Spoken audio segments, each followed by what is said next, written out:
నటసింహం నందమూరి బాలకృష్ణ గారు సినీ జీవితం ప్రారంభించి 50 సంవత్సరాలు పూర్తయిన సందర్భంగా సెప్టెంబర్ 1వ తేదీన హైదరాబాదులో గోల్డెన్ జూబ్లీ సెలబ్రేషన్స్ ఘనంగా జరగనున్నాయి. ఈ సందర్భాన్ని పురస్కరించుకుని బాలకృష్ణ గారి సినిమాలకు సంబంధించిన హిట్ పర్సెంటేజ్, ఇండస్ట్రీ హిట్స్ వివరాలు మరియు హైయెస్ట్ గ్రాసింగ్ మూవీస్ వివరాలు క్లుప్తంగా. బాలకృష్ణ గారు 1974లో రిలీజ్ అయిన తాతమ్మ కళ మొదలుకుని 1983లో రిలీజ్ అయిన సింహం నవ్వింది వరకు బాలనటుడిగా, టీనేజర్గా వివిధ పాత్రల్లో నటించారు. మొత్తం 11 చిత్రాలకు గాను 2 చిత్రాలు హిట్ అయ్యాయి. అవేమిటంటే అన్నదమ్ముల అనుబంధం మరియు దానవీర సూరకర్ణ. అయితే ఆయన బాలనటుడిగానే ఈ 11 చిత్రాలు చేశారు కాబట్టి హిట్స్ అండ్ ఫ్లాప్స్లో ఈ చిత్రాలను పరిగణించలేం. ఇక హీరోగా బాలకృష్ణ గారు నటించిన మొదటి చిత్రం 1984లో రిలీజ్ అయిన సాహసమే జీవితం. ఆ చిత్రం పెద్ద డిజాస్టర్.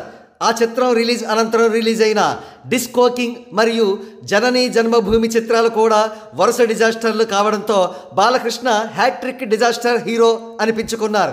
అయినప్పటికీ టీడీపీ క్యాడర్ నుండి బలమైన బ్యాకింగ్ ఉండడంతో ఆయనతో మంగమ్మ గారి మనవడు నిర్మించారు. ఆ చిత్రం హ్యూజ్ బ్లాక్ బస్టర్ అయింది. ఆ చిత్రం రిలీజ్ అనంతరం బాలకృష్ణ గారు హిట్ హీరోగా నిలబడ్డారు. కాగా బాలకృష్ణ గారి కెరీర్లో 3 ఇండస్ట్రీ హిట్లు ఉన్నాయి. అవి 1989లో రిలీజ్ అయిన ముద్దుల మావయ్య, 1999లో రిలీజ్ అయిన సమరసింహారెడ్డి, 2001లో రిలీజ్ అయిన నరసింహనాయుడు. ఇకపోతే హీరోగా బాలకృష్ణ గారు 99 సినిమాల్లో నటించగా అందులో 34 సినిమాలు విజయం సాధించాయి.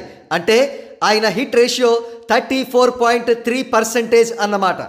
ఇకపోతే బాలకృష్ణ గారి హైయెస్ట్ గ్రాసింగ్ మూవీస్ వివరాల్లోకి వెళితే అఖండ, వీరసింహారెడ్డి, భగవంత్ కేసరి చిత్రాలు 65 కోట్ల ప్రపంచవ్యాప్త షేర్కు అటూ ఇటూగా సాధించాయి.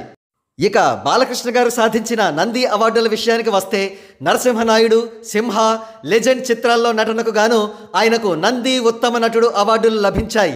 అయితే లెజెండ్ చిత్రం నంది అవార్డుల ప్రకటన సమయంలో నంది అవార్డుల కమిటీలో బాలకృష్ణ గారు ప్రధాన పాత్ర పోషించడం ఒక విశేషంగా భావించవచ్చు.